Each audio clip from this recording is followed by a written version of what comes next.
प्यारे बाबा ने हमको तपस्वी मूरत बना दिया। प्यारे बाबा ने हमको तपस्वी मूरत बना दिया। अपने ही जैसा हमको खूबसूरत बना दिया, खूबसूरत बना दिया।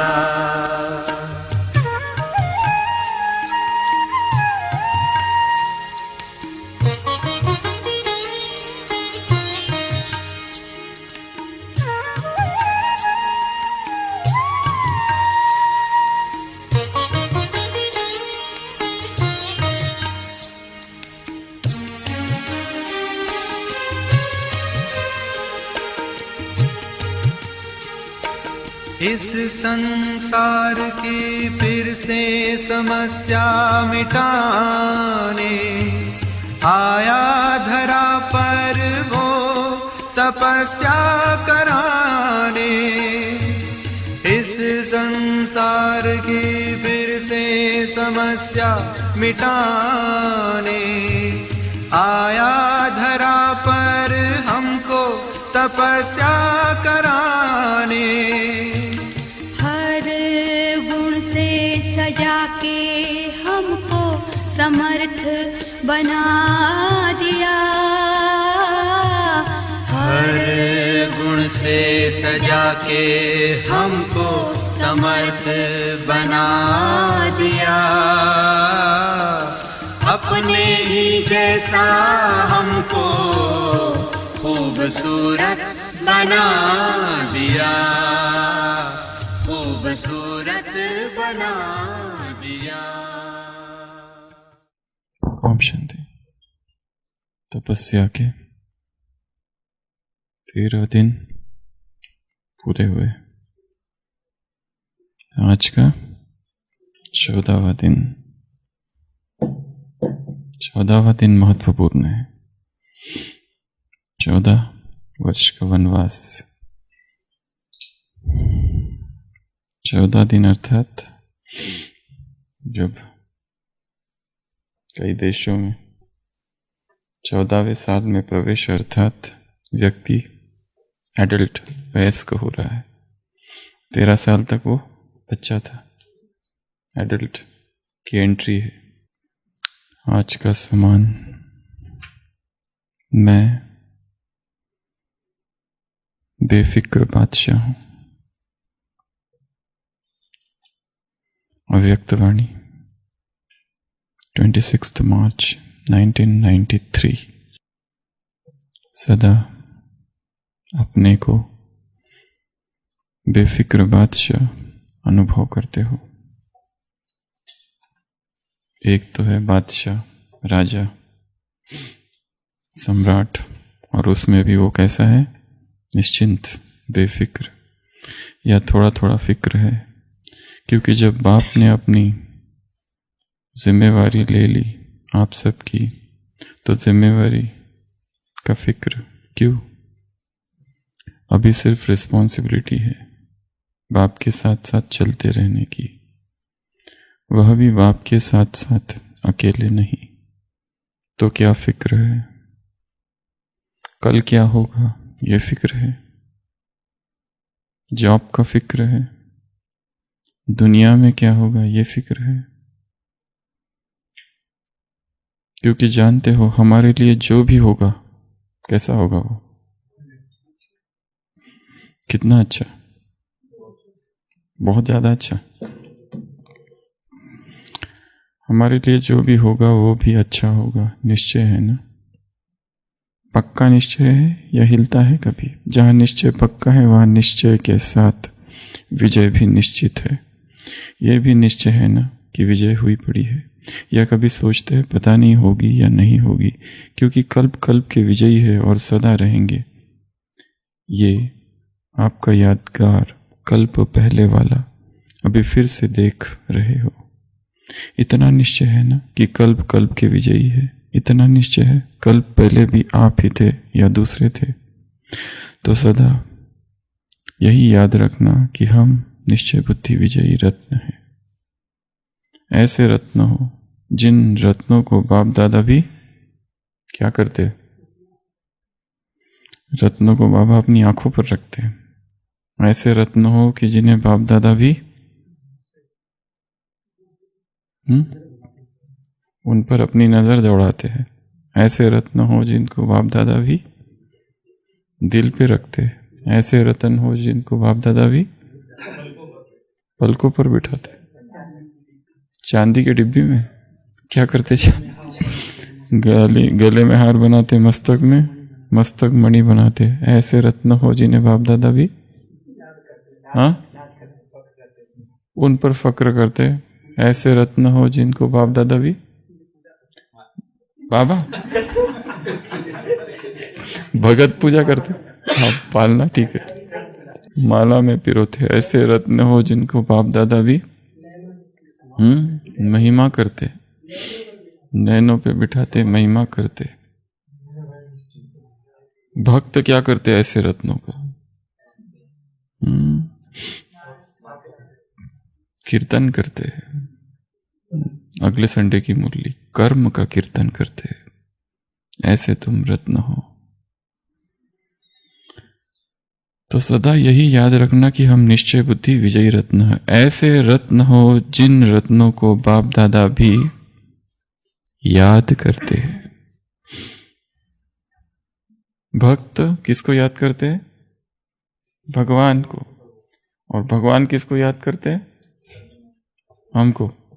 बहुत मौज में रहते हो ना, ये खुशी है ना, बहुत मौज में रहते हो ना। तो आज क्या अभ्यास करना है? बेफिक्र बादशाह हूं। परंतु अभ्यास करना इसका अर्थ ये नहीं कि केवल रिपीट करते रहना या रिपीट करते रहना या लिखते रहना उसको। इनका अपना फायदा है। अफर्मेशंस जिसको कहते हैं, ऑटो सजेशंस जिसको कहते हैं, जो भी चीज मन को बताई जाए बार बार वो धीरे धीरे मन उसे स्वीकार करने लगता है, जिसको आत्म सुझाव कहा जाता है। ऑटो सजेशंस लिखते रहना, लिखते वो अंदर जाता है, उसको रिपीट करते रहना। अफर्मेशंस सोचते रहना, उसके ऊपर चिंतन करते रहना। ये सारी बातें अपनी जगह महत्वपूर्ण है, पर बाबा क्या चाहते हैं? अनुभव। और अनुभव जैसे कहा किस तल पर होता है? शरीर के तल पर। ये सारी जो चीजें हैं वो ज्यादा मन के तल की है, पर अनुभव जो गहरे है वो शरीर के तल वाले है। शरीर ने जिस चीज को टेस्ट कर लिया उसको भूलना कठिन है। कोई चीज बहुत अच्छी लगती है खाने में, कितने भी संकल्प करो, कितना भी कुछ करो, वो छूटती नहीं। विकार क्यों इतने शक्तिशाली है? क्योंकि वो शरीर के तल पर काम करते हैं।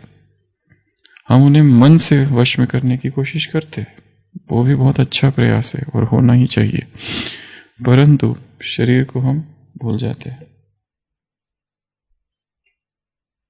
तो अनुभव शरीर के तल पर भी हो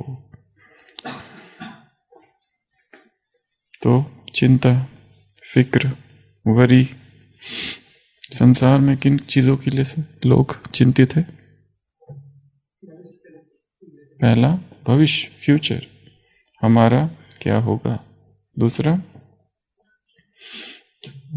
प्रतिष्ठा। तीसरा बीमारी। चौथा किस चीजों की चिंता है संसार में? खान पान की, भोजन, रोटी, कपड़ा, मकान। अगला सुविधाएं, फ्यूचर, बुढ़ापा, वार्धक्य, बुढ़ापा, ओल्ड एज, कौन हमारी देखभाल करेगा, बहुत बड़ी चिंता है। अपनों का क्या होगा मरने के बाद, मृत्यु की चिंता, डेथ, हम मर न जाए। मरने के बाद प्रॉपर्टी का क्या होगा? और क्या बताया? कुछ और पॉइंट बताई थी किसी? हाँ, पैसों की चिंता, मनी, फाइनेंशियल चिंता, और बच्चों की चिंता, मित्र संबंधियों की चिंता, और देश की चिंता। ऐसे बड़े कुछ है जो भाग्यशाली है जिनको देश की चिंता है, ऐसी तो कम मिलेंगे। और ना एनवायरमेंटल, तो पर्यावरण की चिंता, और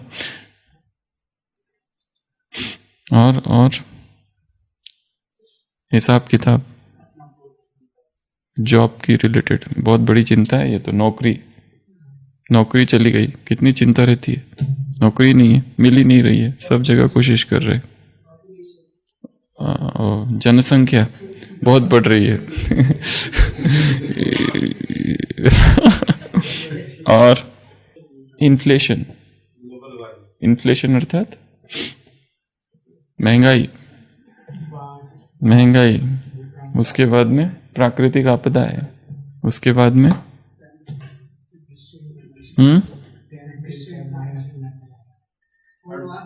अच्छा युद्ध की चिंता, और आतंकवादी हमला ना, तो आतंकवादियों की चिंता, और कोई हमसे आगे बढ़ रहा है। अब तक हम शेर थे, ये कौन आ गया? बब्बर शेर जो हमसे आगे जा रहा है, उसकी चिंता, और पद प्रतिष्ठा खो जाने की चिंता, कुर्सी जाने की चिंता, और साधनों की चिंता। एक सर्वे किया गया जिससे पता चला 40% जो चिंता है वो उन कारणों से है जो कभी होने ही वाले नहीं है। सोच रहे ये हो गया तो, पर वो होने वाला नहीं है, कभी नहीं होगा, न हुआ है आज तक। दूसरे को देखा बीमार है, मैं भी बीमार पड़ जाऊंगा, सोच के इतने चिंतित है। कोरोना काल में कई लोगों को बहुत ज्यादा एंग्जाइटी हो गई है कि गाड़ी आएगी हमको पकड़ के ले जाएगी दूसरों को देखा है, कई लोग 6 महीने से घर से बाहर ही नहीं निकले बिल्कुल, और अभी निकलने की कोशिश करते हैं तो दरवाजा छोटा पड़ रहा है।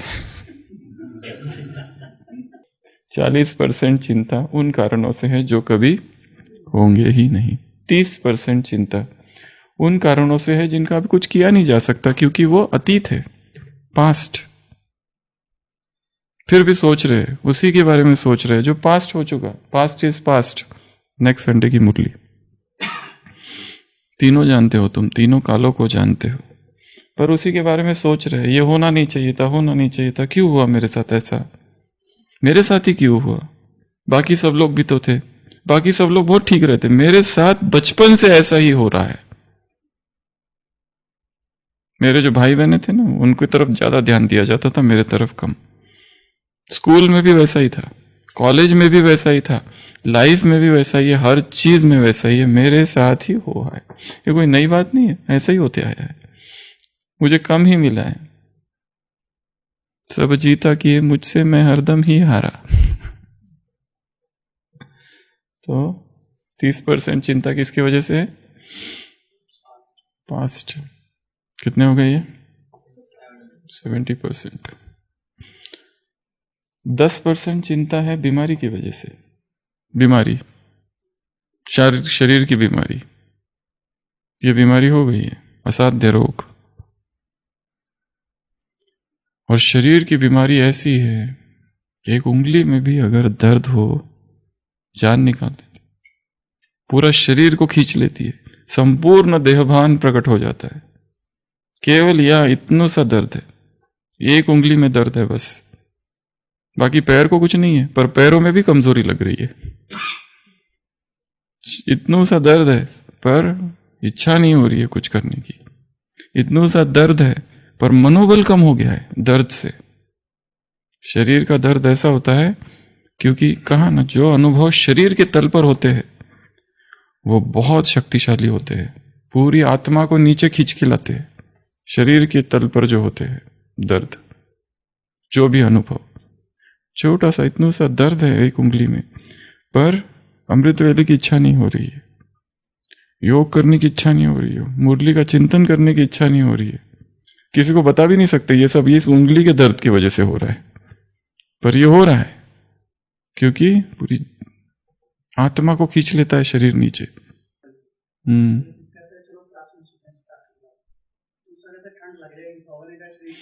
हाँ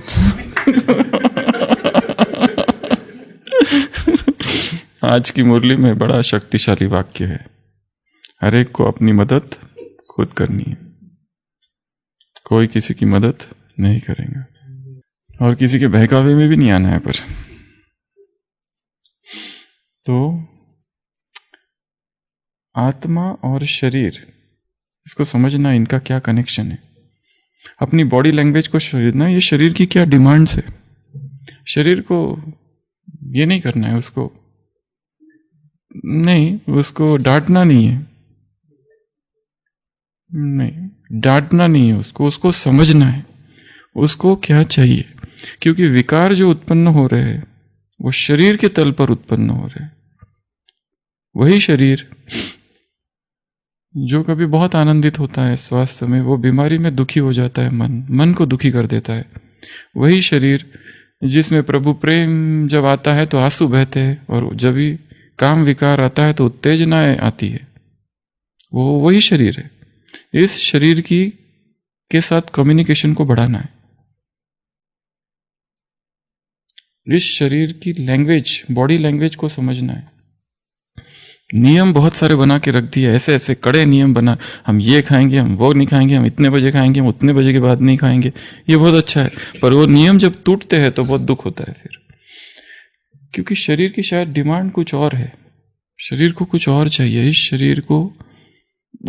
शरीर को कौन समझाए, हमने अपने वैज्ञानिकों की, मेडिकल साइंस की इतनी बड़ी बड़ी किताबें हैं शरीर के बारे में, सारी शरीर की बीमारियों के बारे में, एक एक अंग के बारे में, लिवर पर इतनी मोटी किताब है, लंग्स पर इतनी बड़ी किताब, पर क्या फिर भी हमने इस बॉडी को समझ लिया है?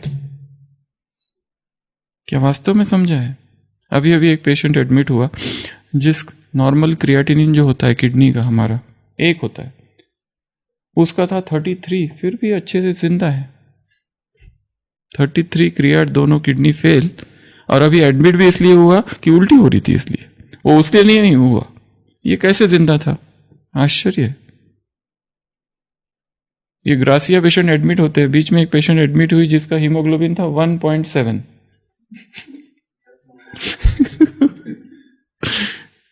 यहाँ हमारे ब्राह्मण आ जाते कभी ओपीडी में, डॉक्टर साहब हमारा हीमोग्लोबिन कम हो गया। कितना है? 15। पहले कितना था? पहले 17 था। कुछ करो ना, कमजोरी भी तो लग रही है। और ये पेशेंट आते 1.7 हीमोग्लोबिन के साथ। आश्चर्य है, ये शरीर किस तरह अडेप्ट करता है, कैसे कार्य करता है, बड़ा रहस्यमयी है ये शरीर। हमने आत्मा को तो बहुत समझा है, खूब जाना है और खूब कोशिशें की है और खूब योग भी करते हैं, पर ये शरीर की तरफ ध्यान कम है। शरीर को जानना अर्थात ये नहीं कह रहे हम जाकर मेडिकल साइंस की किताबें पढ़ो कि ये इसको कितना चाहिए, उसको कितना चाहिए, ये खाना है, वो खाना है, वो नहीं। शरीर में उठने वाली संवेदनाएं, शरीर में उत्पन्न होने वाली उत्तेजनाएं, शरीर का स्वभाव। अभी भोजन कर लिया, सब कुछ हो गया, कोई इच्छा नहीं है, अभी सोने वाले हैं, अचानक पता चला कि वहां वो चीज आई है जो हमारी पसंद की है खाने वाली, तो अभी भूख नहीं है फिर भी खा लिया। ये कैसे किया उसने? ये मन कर रहा है या शरीर कर रहा है? ये शरीर की डिमांड थी या मन की डिमांड थी, या दोनों का मिक्स अपने आप में, दोनों का क्या कॉम्प्लेक्स रिलेशनशिप है? Body mind, body mind, body mind. क्योंकि मन में उत्पन्न विकार मन शरीर के द्वारा पूर्ण करता है, चाहे वो काम विकार हो, क्रोध हो, कुछ भी। विस्तार जो होता है, प्रगटीकरण जो होता है मन का, वो शरीर के तल पर होता है। तो एक बहुत सूक्ष्म टास्क है इसलिए कहा कि शरीर को स्थिर करके बैठना और शरीर में क्या हो रहा है उसको भी समझने की कोशिश करना है। कहीं दर्द हो रहा है तो वो दर्द क्यों हो रहा है, कैसा हो रहा है, उसको क्यों क्या नहीं, केवल देखना है उसको साक्षी होकर इस देह को। इसलिए नहीं कि इसमें आसक्ति हो, इसमें मोह हो, कुछ नहीं, केवल देखते रहना है। ये देह है। हाँ, और कौन कौन सी चिंताएं हैं ब्राह्मणों को, कौन कौन सी चिंताएं हैं? ये तो हो गई संसार। पुरुषार्थ की चिंता तो गिने चुने, ना के बराबर, उंगलियों पर गिने ऐसे लोगों को होगी बस। पुरुषार्थ की चिंता हो जाए। बाबा ने कहा है चिंता के लिए क्या क्या, तुमको ओना हो लग जाए, तुमको फुरना, ओना, तुमको फिकर, तुमको धुन, तुमको तात लग जाए और तुमको चिंता हो जाए, फिक्र हो जाए। तो पुरुषार्थ की, ये तो पॉजिटिव में आएगा। निगेटिव चिंताएं कौन कौन सी है? कुछ होगा वो बीमारी, जैसे संसार को इधर भी ऐसा, ये नहीं समझो ये वो लोग हैं जो आत्मा परमात्मा को नहीं जानते, ये वो लोग हैं आत्मा परमात्मा, ये भी बीमार पड़ते, ये भी उतना ही बीमार पड़ते। ये मांसाहार करने वाले, ये शाकाहार, ये नहीं समझना कि शाकाहार करने वाले बीमार नहीं पड़ते, इनकी भी बहुत सारी बीमारी है। जो उधर है इधर वो इधर भी है। हाँ, इधर थोड़ी हिंसा कम है बस, बाकी है इधर सेम।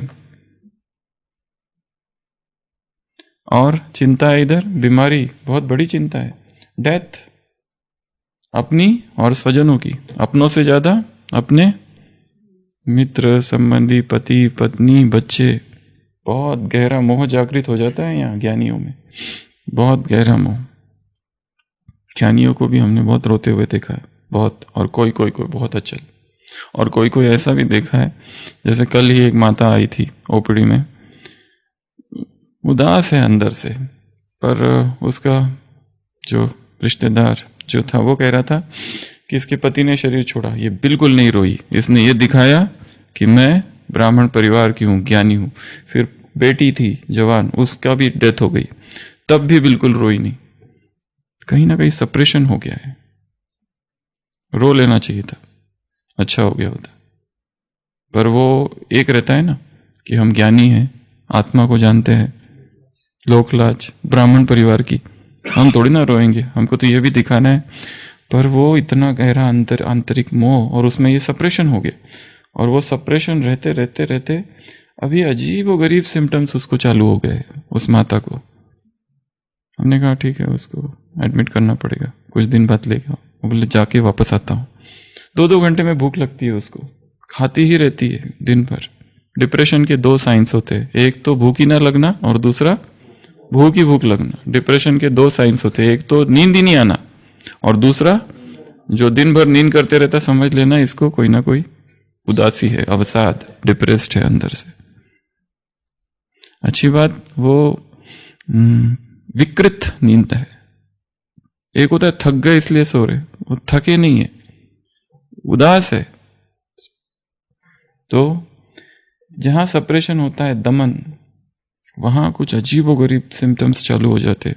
रात भर पेशेंट बड़बड़ाते रहता है कुछ। हाँ, एक तो बोलता ही नहीं है, किसी से बिल्कुल रूठा हुआ रहता है, वो भी डिप्रेशन का साइन है। या तो इतना बाह्यमुखी है, जो व्यक्ति मिलता है उससे बात करना चालू करता है, कोई भी हो, फिर वो रास्ते पे चलते चलते 10 लोगों से बात करना चालू करता है, इतना बात करता है, हर एक से बात करता है। जैसे एक पत्नी जिनका घर ऊपर था 10वें माले पर, तो वो कहती थी कि जब भी मेरा पति घर आता था तो उसको भोजन एकदम तैयार चालू, मैं चालू कब करती थी, जब वो नीचे पहुंच जाता था ना बिल्डिंग के, तब मैं भोजन बनाना चालू कर दी थी, क्योंकि उसको नीचे से ऊपर आने में आधा घंटा लग जाता है। क्यों? क्योंकि जो भी मिलेगा उससे वो बात करेगा, कोई भी हो, कोई भी, और बहुत बड़ी बड़ी बात करेगा। इसके लिए मैं जब उसका यहाँ पता चलता है, मैं देख लेती हूँ, तब मैं चालू करती हूँ। वॉचमैन होगा, हाँ फिर सुनाओ और क्या, चालू। इतना बाह्यमुखी क्यों है व्यक्ति? क्योंकि अंदर एक दुख है, वो उस दुख को छुपाना चाहता है। एक पश्चिम के एक विचारक ने लिखा है, मैं हंसता इसलिए हूं कि नहीं तो मैं रो दूंगा, क्यों हंसता हूं? क्योंकि अंदर दुख ही दुख है, अंदर आंसू ही आंसू है, इतने आंसू है कि मैं रो दूंगा, इसलिए मुझे दिखावा करना पड़ता है। एक मुखौटा पहन के घूमता हूं अंदर के दुख को छुपाने के लिए। पर ये कोई ट्रीटमेंट नहीं है, ये कोई विधि नहीं है उससे मुक्त होने की। तो संसार में भी बहुत चिंताएं हैं और ब्राह्मण परिवारों में, ब्राह्मणों में भी सूक्ष्म चिंताएं हैं। बुढ़ापे की चिंता, बीमारी की चिंता, पैसों की, चलो मधुबन में तो कम, बट संसार में जो ब्राह्मण है उनको तो चिंता रहती है, परिवार की चिंता होती है, और रोटी कपड़ा मकान और भोजन की चिंता। हाँ, भोजन की तो एक टेंशन ही रहता है हमेशा कि आज क्या बनाना है, आज क्या बनाना है, आज क्या बनाना है, आज क्या बनाना है। फिर बर्तनों की चिंता, वो काम वाली बाई आती है, वो आज आई नहीं है, ये तो बहुत बड़ी चिंता की बात है। कपड़े की चिंता, धुलाई की चिंता, चिंता ही चिंता, चिंता ही चिंता, चिंता ही चिंता। एक प्रोफेसर के यहाँ पर, जो उसके बहुत पुराने स्टूडेंट्स थे, जो कि अब बड़े बड़े इंडस्ट्रियलिस्ट कुछ बन गए हैं, और ऐसा गेट टुगेदर करने के लिए अपने पुराने कॉलेज के प्रोफेसर के पास मिलने आते हैं। तो उनको बड़ी खुशी होती है सबको, अब कौन कौन, कोई कहाँ है, कोई कहाँ है, कोई कहाँ है, कोई किस देश में, कोई किस देश में। वो सब कांटेक्ट करते हैं फेसबुक पे, और फिर मिलने प्रोफेसर के यहाँ पहुँचते हैं। तो जब सब लोग मिलते हैं तो सब अपनी जीवन की बातें सुनाते हैं, 20 साल में हमने क्या क्या कर लिया, कहाँ कहाँ पहुँच गए, पर कितनी चिंताएं साथ में हो गई। और सबका एक पॉइंट कॉमन रहता है कि बहुत स्ट्रेस है, बहुत टेंशन है, बहुत वरी है, ऐसा है, वैसा है, वैसा है, वैसा है, वैसा है। वो प्रोफेसर बैठ के उनकी बातें सुनते रहता है, फिर अंदर जाता है, अंदर जाके वो कॉफ़ी लेके आता है, और कॉफ़ी जो लाता है वो बड़े जग में और अलग अलग बहुत सारे कप रखता है, पर हर कप अलग अलग है।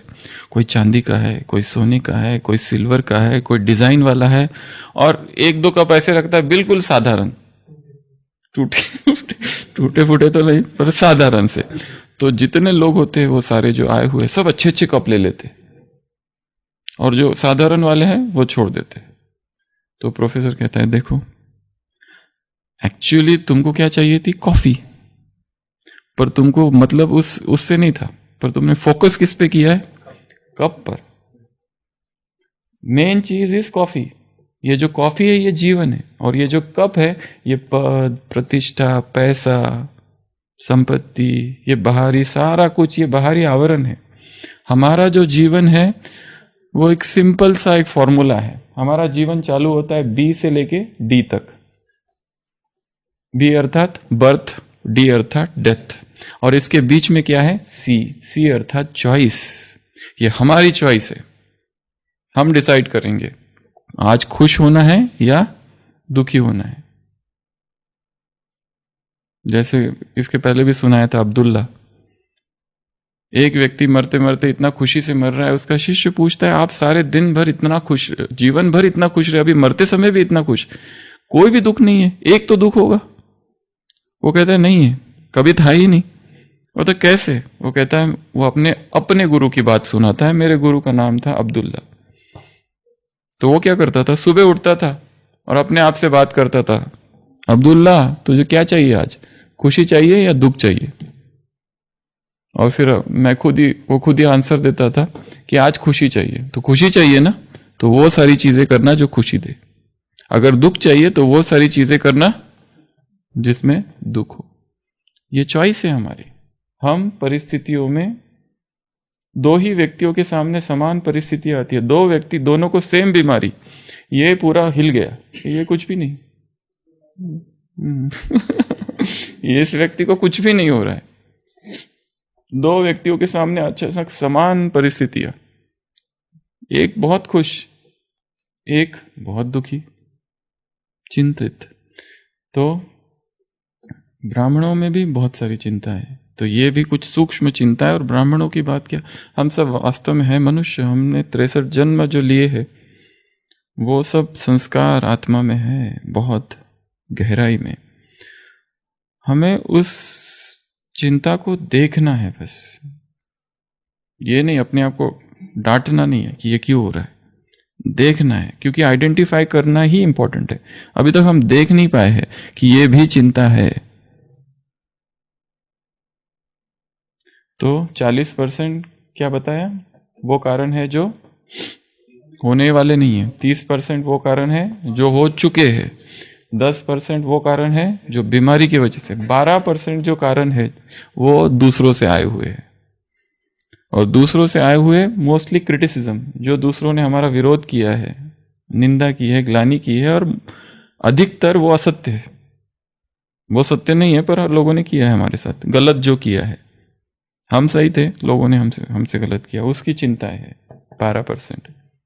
और कहा जाता है केवल बचा कितना, 8, केवल 8% ऐसी चीजें हैं जिसकी चिंता करनी चाहिए, पर वो 8% ऐसा है उसकी चिंता करने से वो कभी नहीं जाएंगी। वो रियल चिंता वाले विषय है, हाँ करनी चाहिए, पर वो भी चिंता कर थोड़ी ना जाने वाली है। तो पहले तो ये आइडेंटिफाई करना है, ये जानना है कि मुझे किन बातों की फिक्र है, चिंता है।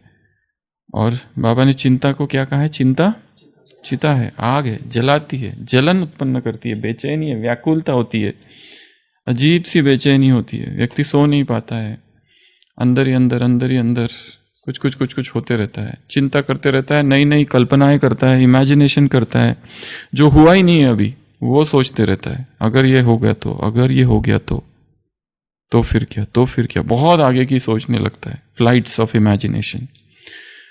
तो वरी, फिक्र, तुम कौन हो, बेफिक्र बादशाह। क्या करें अब चिंता से मुक्त होने के लिए, कैसे बन जाए बेफिक्र बादशाह। एक तो है खाली रिपीट करने से तो नहीं होगा, मैं बेफिक्र बादशाह हूँ, बेफिक्र बादशाह हूँ, बोलने से कुछ नहीं होगा। जैसे कहा केवल रिपीटेशन का अपना महत्व है, परंतु वास्तव में मुक्त कैसे हो, क्या करें। पहले तो आइडेंटिफाई करो, जैसे कहा कि मेरी चिंता का कारण क्या है। बुढ़ापा है, किसने देखा है, कल जिएंगे कि नहीं जिएंगे क्या पता। आज का ही दिन ले लो, शाम तक मैं रहूंगा कि नहीं रहूंगा इसकी कोई गारंटी दे सकता है ना, कभी भी कुछ भी हो सकता है। क्या सबसे पहले आइडेंटिफाई कि ये कारण है जिसके वजह से मैं चिंतित हूं, और फिर उसको देखना है कि वास्तव में ये चिंता का कारण है। बीमारी आ जाए, बीमारी की चिंता, मृत्यु की चिंता, स्वजनों की चिंता, पैसों की चिंता, भोजन की चिंता, और इनके बारे में चिंता करके कुछ मिलने वाला है क्या। एक थोड़ी देर रुक के ये सोचना है। एक व्यक्ति है जिसको परिवार की चिंता है, पर इनके बारे में सोच सोच के, चिंता कर करके क्या मैं उस चिंता से मुक्त हो जाऊंगा। नहीं। जैसे एक प्रिजनर था, उसको दूसरे दिन फांसी होने वाली थी, पर वो क्रांतिकारी था और उसको पकड़ा इसलिए गया था कि वो सत्य का प्रचार करता था। आतताई अत्याचारी राजा है, वो भी चिंतित हो गया रात को थोड़ा सा, पर अचानक उसके गुरु स्वप्न में आए और कहने लगे, मैंने तुमको क्या सिखाया था, कल आएगा नहीं आएगा हमको पता नहीं, लिव इन दिस मोमेंट बस, और निश्चिंत होके सो जाओ बस। उसको उसके गुरु की बात आ गई, याद आ गई कि इस पल में मुझे जीना है बस, आगे है ही नहीं भविष्य। वास्तव में ये जो 3 में जो है ना, केवल वर्तमान ही है। ये जो है future and past, they are known as pseudo time, they don't exist. भविष्य, पास्ट तो हो चुका, भविष्य आया नहीं है। वर्तमान सत्य क्या है, केवल ये पल बस। उसके मन में आता है बस इस पल में मुझे जीना है, और आराम से सो जाता है बस। फिर देखेंगे क्या होगा क्या नहीं, कल का कल देखेंगे, आज तो आज जो है वो है। तो सबसे पहला आइडेंटिफाई क्यों हो रही है चिंता। दूसरा, उसको थोड़ा सा एनालाइज करना है कि वास्तव में ये चिंता योग्य है या नहीं है। तीसरा, इसको कहते हैं वरी ट्री। वरी ट्री क्या होता है, चिंता का झाड़। एक कारपेंटर है, बहुत काम किया दिन में और बहुत मेहनत करनी पड़ी, बहुत व्यस्त था और बहुत सारी प्रॉब्लम्स आई उसके जॉब में उस दिन, बहुत परेशान रहा। तो मालिक देखता है बेचारा परेशान है, तो कहता है मैं उसी रास्ते से जा रहा हूँ, मेरी कार में बैठ के तुमको छोड़ देता हूँ, तुम जहाँ जाते हो, तुम्हारा घर जहाँ है। वो कहता है ठीक है।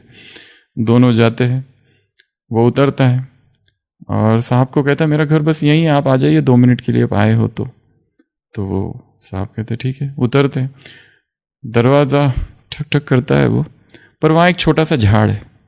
तो वो क्या करता है, अपने ऐसा निकालता है, एक कुछ है नहीं, निकालने जैसा करता है और वहाँ लटका देता है। और अंदर जैसे घुसता है, अभी तक इतना परेशान, इतना दुखी, इतनी कंप्लेंट्स, एकदम एक नया व्यक्ति है अंदर, उसकी पत्नी, उसके बच्चे एकदम खुश। ये साहब एकदम से मैनेजर को एकदम शौक लगता है, ये क्या वही व्यक्ति है कि जो अभी तक दुखी था और उसको इतनी मुश्किलातें हुई उसकी जॉब में आज दिन भर। तो जाने का टाइम आता है, वो मैनेजर और वो दोनों बाहर निकलते, कार के पास पहुंचते, मैनेजर पूछते एक प्रश्न है, तुमने वो जो ये किया था ना वो क्या है? वो कहता है मेरी जो इतनी सारी चिंताएं हैं, मैं वो घर नहीं लेके जाना चाहता, तो मैं क्या करता हूं, उसको सब बैग में डाल देता हूं, अदृश्य बैग, इमेजिनरी बैग, और घर जाने से पहले वो जो झाड़ है ना उसमें टंगा देता हूं और फिर निश्चिंत होके अंदर जाता हूं। हाँ, और दूसरे दिन जब निकलता हूं, बैग तो उधर ही है, वो तो लेना तो है ही, उससे तो मुक्त नहीं हुआ जा सकता, पर देखता हूं उनका वजन कम हो गया है रात भर में, फिर लेके चलो कार्य में। तो ये व्यक्ति ने क्या किया, ये अनपढ़ व्यक्ति है, उसने अपनी कल्पना के आधार से ये निर्माण कर दिया कि मेरी जो चिंताएं है वो इधर। तो हम भी क्या करें योग में, अपनी चिंताओं को बैग में भर दो सारी, और अमृत वेला बाबा सामने सामने एक यज्ञ तैयार करो, अग्निकुंड, और क्या कर दो, उसको उसमें डाल दो। एक तो ये, या तो फिर बाबा के पास दे दो, है ना, मैं बाद में ले जाऊंगा। ऐसा नहीं कि परमानेंट रख रहा हूं, थोड़ी देर रखो, मैं ले जाऊंगा बाद में। क्योंकि कल्पना, चिंता क्या है, काल्पनिक है। कल्पना को कल्पना से ही काटा जा सकता है, एक कल्पना को दूसरी कल्पना से काटो, तो वो भी एक उत्पन्न हुई है कल्पना से, इमेजिनेशन से। यहाँ एक नया इमेजिनेशन। ऐसे बहुत सारे योग के छोटे छोटे प्रयोग करने। जहां पर भी चिंता हुई, यहां से नीचे जाना है, मुझे बहुत उल्टियां होती है, पहले से ही सोच के रखा है, तो ज्यादा होती ही होती है। कुछ प्रयोग करने पड़ेंगे। कुछ तो ऐसे प्रयोग करने पड़ेंगे कि जिससे ये ना हो, और वो प्रयोग मन में होंगे। यहां कुछ इमेजिनेशन क्रिएट करनी पड़ेगी, तो फिर वो चीज नहीं होगी। हाँ, उल्टी आ रही मतलब एक तो गीत सुनो, माइंड को डाइवर्ट कर दो, एक। दूसरा बातें करने से कई बार ज्यादा हो जाता है। सबसे बेस्ट है जिनको नीचे या ऊपर जाने में उल्टी आती है, जाने से पहले 3 से 4 घंटा नो फूड नो वाटर, कुछ ना खाने का ना पीने का, कुछ नहीं होता है। फिर कुछ नहीं, अगर आपको सुबह जाना है तो वहां जाके ही नाश्ता करना, फिर नीचे जाके, या नीचे से ऊपर आना है सुबह सुबह, तो तुरंत अभी अभी खाया और चल पड़े तो फिर कुछ ना कुछ होगा। पेट पूरा खाली रहेगा ना, तो चढ़ते उतरते कुछ नहीं। एक ये, सेकंड डीप ब्रीदिंग, लंबी लंबी सांसों का लेने का और छोड़ने का एक मेथड है जिसको कहते हैं, ये मेथड हर एक को करनी है आज से, बॉक्स ब्रीदिंग। ये बहुत अच्छी मेथड है, और ये मेथड उसके लिए है इस पल में जीना, जो हम सिखा रहे हैं ना, श्वास की तरफ देखना, अर्थात श्वास वर्तमान है। श्वास लेते समय उसकी तरफ हमारा जब ध्यान है, तो हम पास्ट का नहीं सोच रहे, ना ही फ्यूचर का सोच रहे, वर्तमान में जीना है। बॉक्स ब्रीदिंग कैसी होती है? बॉक्स अर्थात ये बॉक्स, ठीक है।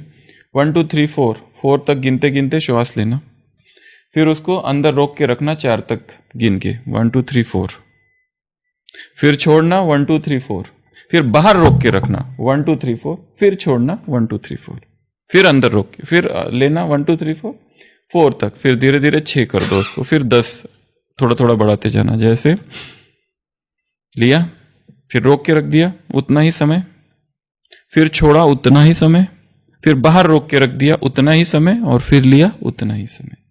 इससे क्या होगा? एक तो ये बढ़ेगा, इस पल में जीने का बढ़ेगा मूवमेंट एक। दूसरा अटेंशन, हमारा माइंड कितना कंसंट्रेट हो पाता है इसका अभ्यास। इसमें 2-3 प्राणायाम एक साथ समाये हुए हैं, बाह्य कुंभक सब सब सब एक ही साथ समाया हुआ है। तो ये कब करना है? कई बार दिन में इसको करते रहना। और जिनको दिन रात खाऊं खाऊं भूख लगती रहती है ना, उनके लिए ये बेस्ट है। इससे भूख कम होती है धीरे धीरे। जिनको दिन रात भोजन की ही चिंता होती है, अभी नाश्ता नहीं किया तो ये चिंता है दोपहर का क्या है, दोपहर का भी खाना नहीं खा रहे तो शाम को आज क्या बनने वाला है, रात्रि भोजन से पहले दिन रात वही चिंता। और भोजन एक ऐसी चीज है, जैसे अगर मुरली जाने से पहले हमें कोई बता देता है आज ये बना है, गया मुरली, अंतर मन में उसका चिंतन चालू हो जाता है। वो तो फिर अमृत पे लगाया। अगर रात में ही पता चल जाए, इसलिए क्या बन रहा है ये एक दूसरे को नहीं बताना है।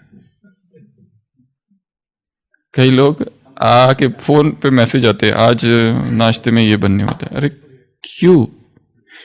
क्योंकि मन का स्वभाव ऐसा है। मुरली सुनने जा रहे, इतनी एकाग्रता है, सोच के रखा है आज मुरली इस भाव से सुनेंगे, और कोई बता देता है आज ना डोसा बनने वाला है, और जैसे डोसा बनने वाला है अंदर ही अंदर सूक्ष्म चिंतन चालू हो गया डोसे का चिंतन चालू हो गया। ये स्वभाव है मन। इसलिए कहा ना, शरीर को समझो, शरीर क्या डिमांड, शरीर और मन का क्या कनेक्शन है। जैसे शरीर ने कुछ, मन ने कुछ सोचा, वो शरीर पर आने लगता है उसका। इसलिए इस तरह की जो चीजें होती है ना, टेम्पटेशन, पहले तो दूसरा हमको ना बताए, पर उसके लिए हम कुछ नहीं कर सकते, जबरदस्ती आके बताएंगे। पर हम किसी को ना बताए कि आज भाई ये बन रहा है, आज वो बन रहा है, क्योंकि ये डिस्कशन भी देह भान में लाने वाला है। तो ये जो ब्रीदिंग, इसको कहते हैं स्क्वायर ब्रीदिंग या बॉक्स ब्रीदिंग, और इससे फेफड़े मजबूत होते हैं, इससे स्टेमिना बढ़ेगा, इससे पावर बढ़ेगी, आयु भी लंबी होगी। क्योंकि सबसे जास्ती फास्ट ब्रीदिंग किसकी है? कुत्ता। कितना जीता है बस। और कछुआ, रेस्पिरेटरी रेट कितना है आशीष भाई कछुए का? मनुष्य का कितना है? 12 से 20 तक, या 16 ले लो, 18, ये हमारा है। कछुए का कितना है? 4। 1 मिनट में 4 बार सांस लेता है बस। इसलिए जीता कितना है? 300-400 वर्ष तक जीता है कछुआ, बहुत लंबा जीता है। कुत्ता हाफते रहता है, सबसे कम जीता है वो। जितनी श्वास कम उतनी आयु अधिक, जितना श्वास कम उतना मन स्थिर, जितना श्वास कम उतना एकाग्रता ज्यादा, उतना शरीर स्वस्थ। ये श्वास का संबंध शरीर और मन से है। तीन ही तो चीजें हैं, मन, ब्रेथ, बॉडी। इन तीनों का कनेक्शन ढूंढना है कैसा है। कभी मन पे काम किया हमने बहुत, इन दोनों को तो छोड़ के रख दिया है। ये मास्टर है दोनों का भी, पर ये सबसे कठिन काम है। उससे थोड़ा सिंपल काम है ब्रेथ वाला। ब्रेथ को कंट्रोल करके माइंड और बॉडी को कंट्रोल किया जा सकता है। तीसरा काम है बॉडी को कंट्रोल करके ब्रेथ और आत्मा को कंट्रोल किया जा सकता है। तीनों का आपस में कनेक्शन है, तीनों को समझना है। ये श्वास, क्रोध आता है, देखो अपनी श्वास को कैसा, काम विकार जागता है तो श्वास की गति वो नहीं रहती है जो सामान्य योग की अवस्था में है। लोभ अगर आ गया, अभी अभी मुरली में बैठे किसी ने कान में आके बोल दिया आज क्या हलवा है, श्वास की गति बदल गई, श्वास की गति बदल चुकी है, बदल गई है अपने आप। फिर तो ये सोचने लगता है गाजर का हलवा लूंगा, इतना खाऊंगा, फिर थोड़ा सा अगर मिल जाए तो डिब्बे में लेके अपने कमरे में रखूंगा, कमरे में कहां रखूंगा, पूरा चिंतन चालू हो जाता है, कंप्लीट प्लानिंग।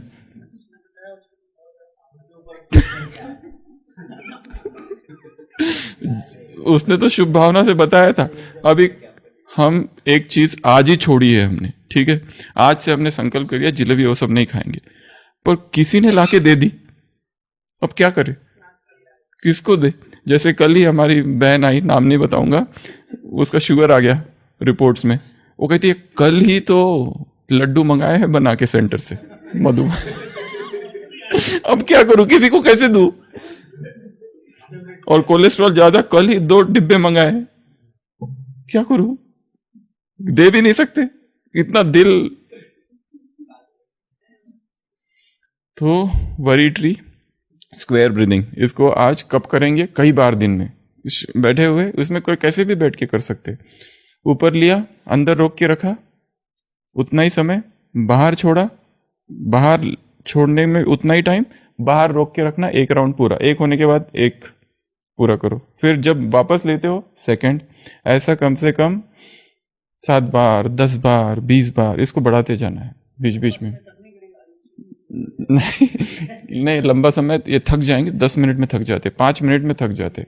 और फिर इसका एक बहुत गहरा प्रयोग है, परम धाम में इसको करना। ये आगे का प्रयोग है, ये अभी नहीं बताएंगे, पर ये धीरे धीरे फिर उसके बाद में योग और स्क्वायर ब्रीदिंग एक हो जाएगा, केवल परम धाम में स्क्वायर ब्रीदिंग का प्रयोग। ये कई भाई बहने हैं ऐसे यज्ञ में जिन्होंने इस पर बहुत काम किया है स्क्वायर ब्रीदिंग में, और वो कहते हैं हम लोग केवल एक ही योग करते हैं, स्क्वायर ब्रीदिंग और परम धाम का, बस बाकी कोई योग है ही नहीं। सीधा बैठते ही बीज रूप, और उसमें इस स्क्वायर ब्रीदिंग का प्रयोग। तो इतना पावरफुल योग होता है, बहुत पावरफुल, ना नींद ना कुछ, सीधा बैठो और 3 घंटा कब चले जाते पता ही नहीं चलता है, बिना हिले डुले, क्योंकि ये प्राणायाम जैसा ही है, ब्रेथ कंट्रोल है। तो ये और क्या करेंगे चिंता से मुक्त होने के लिए? फिक्र किसको दे दो? बाप को दे दो, और क्या ले लो? फकूर ले लो, ये बाबा ने कहा है। और चिंता से मुक्त होने के लिए क्या करेंगे? दूसरे लोगों को देखो, दूसरे भी तो दुनिया में कितने हैं हमसे दुखी। I had the blues because I had no shoes until upon the street I met a man who had no shoes and no legs, no feet. मैं दुखी इसलिए था कि मेरे पास शूज नहीं थे, पर रास्ते में कब तक था? जब रास्ते में एक आदमी को देखो जिसको पैर ही नहीं है, तब तक था, तब मेरा दुख हट गया। और चिंता से मुक्त होने की विधि बाबा को दे दो, सौंप दो। चिंता से मुक्त होने की विधि walking, very good, excellent exercise है वॉकिंग। लंबी वॉक को चले जाओ, एक विचार ले लो, ये चिंता है ना, मुझे सोचना है, और लॉन्ग वॉक, कितना? 5 किलोमीटर, 2.5 किलोमीटर जाना, 2.5 किलोमीटर आना। पानी की बोतल चाहिए और कुछ नहीं चाहिए, और अकेले निकल पड़ो। किसी के साथ लिया किसी को तो बातें चालू, और नई चिंताएं चालू हो जाएगी। अच्छा नकी है, सोचो आज मुझे नकी के 5 राउंड लगाने हैं, टोटल 5 राउंड्स। पहला पूरा किया, पहला एक क्लास सुन लो आधा घंटा, दूसरा वही क्लास रिपीट करो, तीसरा क्लास बंद, अब उस क्लास को 3rd राउंड में रिपीट करो क्या था, चौथा उस क्लास को भी छोड़ दो, क्योंकि उस क्लास से सुनते सुनते कोई नई बातें मन में आ गई है, नए विचार उत्पन्न हुए। 5वां जो चिंता थी जिसकी वजह से परेशान थे, 5वां राउंड लगाते लगाते 5 राउंड 1 घंटा हो गया, और जब निकल के आओगे तो फिर वो व्यक्ति नहीं रहोगे जो जिसने चालू किया था। दूसरा हो जाएगा। तो लॉन्ग डिस्टेंस वॉकिंग, हाइकिंग, उससे भी अच्छा होता है ट्रैकिंग, वो भी बहुत अच्छा है। जंगल स्नान, पता है जंगल बात, जंगल स्नान अर्थात जंगलों में ग्रुप के साथ आप लोग जैसे जाते हैं ना, उसको कहते हैं जंगल स्नान। दूसरा है माउंटेन्स, माउंटेन्स में बहुत पॉजिटिव एनर्जी होती है। ट्रीज जो होती है ना, ट्रीज हगिंग, पता है ट्रीज हग, झाड़, बड़ा झाड़ होता है ना, उसको गले लगाना, तो बहुत ऐसा फील करना इसमें से सारी पॉजिटिव एनर्जी मेरे अंदर आ रही है। जहां ग्रीन ट्रीज होते हैं, ट्रीज, इसको कहते हैं ट्री हगिंग, वो है जंगल स्नान। जंगलों में घूमना, पूरा जंगलों में घूमने के बाद में चिंता नहीं रहेगी, हो ही नहीं सकता। हाँ, चट्टान, ट्री हगिंग, माउंटेन हगिंग, शांति। वो तो मन की बात है, चलो शांति स्तंभ भी पकड़ लेते हैं। तो ये सारी जो चीजें हैं ना, ये मन को ऊर्जा से भर देती है, क्योंकि प्राण ऊर्जा है सब जगह। प्राण अर्थात हवा नहीं, प्राण अर्थात श्वास नहीं, प्राणिक ऊर्जा, प्राणिक न्यूट्रिशन, उसी में न्यूट्रिशन है। बर्फ में चलना, समुद्र किनारे, समुद्र को देखना, पहाड़ों पर, ये सारी प्रकृति की जगह है। कल कल निनाद करते झरने, नदियां, बीच, तो ये सारी जो चीजें हैं ना, और वहां जाके ये स्क्वायर ब्रीदिंग करना है। स्क्वायर ब्रीदिंग ऐसी जगहों पर जब करते हैं तो भोजन की इच्छा ही नहीं होती है, भोजन की याद ही नहीं आती है, मन शरीर से ऊपर उठ जाता है। वहां पे भी जाके बैठो, वो तो अच्छी जगह है। शमशान घाट में चले जाओ, चिताओं को देखो। पर ये सारी जो चीजें करनी है उसमें दो ही चीजें याद रखनी है, मौन और एकांत। किसी को साथ लिया और उसको बताया मैं ये कर रहा हूं, गए, चुपचाप करनी है और चुप और एकांत में करनी है। और चिंता से मुक्त होने की विधि अगर कुछ है, फिक्र, चिंता, वरी, आशीष भाई और उसको स्वीकार कर लो। जो चीजें बदल ही नहीं सकते हम, अब ऐसा ही है, क्या करें, अब उसी के साथ काम करना है, उसका वही स्वभाव है। उसके साथ कुछ भी पूछो तो चिढ़ता है, एकदम भड़कता है, पर उसके साथ ही काम करना है, क्या किया जा सकता है। हाँ, और कोई इतना सेंसिटिव है, हमको ऐसे व्यक्ति के साथ काम करना है, उसको एक वर्ड भी बोल दो ना तो आंसू आ जाते हैं उसको, फिर हो गया उसका मूड ऑफ। अब उसके साथ काम करना है, कितना मुश्किल काम है। उसको कोई अगर कहो कि मुझे थोड़ा काम है, तुम ये देख लोगे, बस नाराज, मुंह उधर, बात में चिढ़ता है, बात में नाराज होता है। हाईली, उसको क्या कहते हैं, HSP, highly sensitive person, feeling देवियों के साथ काम करना। देवी अर्थात कोई पुरुष और स्त्री की बात नहीं है, दोनों है इसमें। ये बहुत मुश्किल काम है। तो हम बात कर रहे थे लास्ट पॉइंट, एक्सेप्ट इट। कुछ चीजें जीवन की क्या करनी है, स्वीकार करनी। दुख को भी स्वीकार कर लो, ये है। हार को भी स्वीकार कर लो, ये है। स्वीकार अर्थात ये नहीं कि हम उसको बदलेंगे, नहीं। स्वीकार अर्थात पॉजिटिव आउटलुक। दुख हो या सुख हो, जब सदा संग रहे न कोई, फिर दुख को अपनाइए कि जाए तो दुख ना होए। राही मनवा दुख की चिंता क्यों सताती है। दुख तो अपना, दुख को ही साथी बना दिया तो दुख हो ही नहीं। एक्सेप्ट कर लो चीजों को। दूर है गीत गाना, डांस करना। सबसे बेस्ट एक्सरसाइज कौन सी है पता है? डांस एंड खेलना।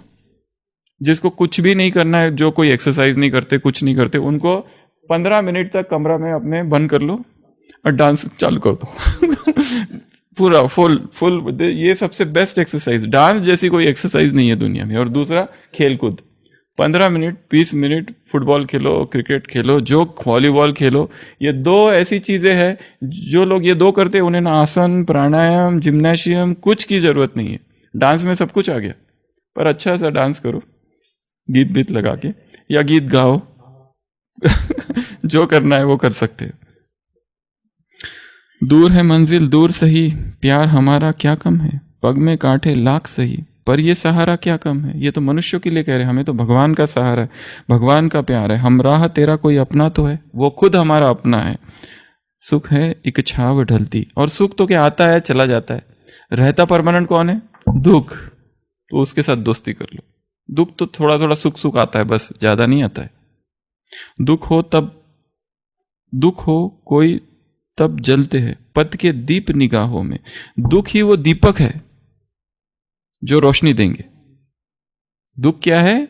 मेरी राह के दीपक है जो मुझे रोशनी देते। इतनी बड़ी इस दुनिया में लंबी अकेली राहों में हम राह तेरा कोई अपना तो है। सुख है एक छाव ढलती, आती है जाती है। ओम शांति। दुख हो या सुख, जब सदा संग रहे न कोई, फिर दुख को अपनाइए कि जाए तो दुख ना हो।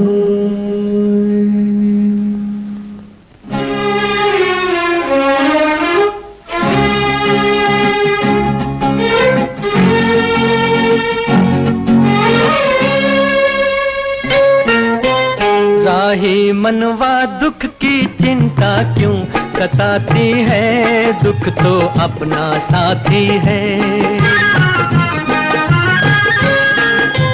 राही मनवा दुख की चिंता क्यों सताती है। दुख तो अपना साथी है।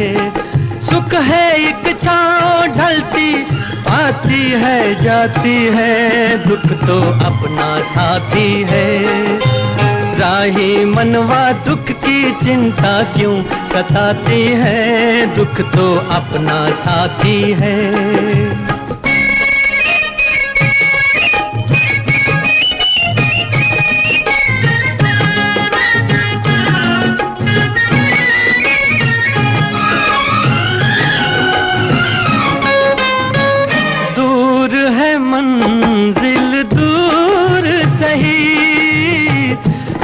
पर हमारा क्या कम है, पग में कांटे लाख सही, पर ये सहारा क्या कम है। हम राह तेरे कोई अपना तो है, हम राह तेरे कोई अपना तो है। ओ सुख है एक छाँव ढलती आती है जाती है, दुख तो अपना साथी है। राही मनवा दुख की चिंता क्यों सताती है, दुख तो अपना साथी है।